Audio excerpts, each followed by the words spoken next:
শুনতে পাচ্ছেন? কথা কয় না, বাসের কথা বলছে। কোথা থেকে নিয়ে আসছেন ওনাকে? রাস্তায় পড়েছিল বাজারের পশ্চিমে যে লোহার ব্রিজটা ওখানে পড়েছিল, মনে হয় ছিনতাইকারী ধরছিল। এলাকার লোকজন আমার কাছে নিয়ে এলো, আবার কেউ ছিনতাইকারী বা ডাকাত মনে করে মেরে ফেলায়। এই জন্য আমি আবার বাসায় নিয়ে আসছি, তারপর আপনার খবর দিচ্ছি। আপনি জীবনেও ঠিক করবেন না, কারো বিপদ দেখলে একেবারে গইলা অস্থির হয়ে যান। ছেলেটারে যে নিয়ে আইছে, ছেলেটা ভালো না মন্দ, গ্রাম আশায় বিষয় কিচ্ছু জানি না। যে ছেলেটার কিছু হয়ে যায় তাহলে তো বিপদে সে আপনার মাথার উপর খাড়াই থাকবো। কই কি ছেলেটারে হাসপাতালে পাঠিয়ে দেন।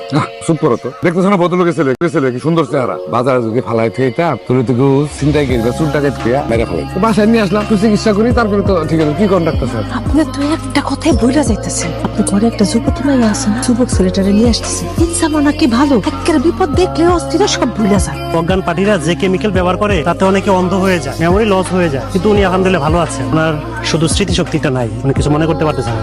তুমি একটু যত্ন করো, ইনশাল্লাহ ভালো হয়ে যাবে। ডাক্তার সাহেব বলতেছে। চলেন ডাক্তার সাহেব, চলো তোমরা।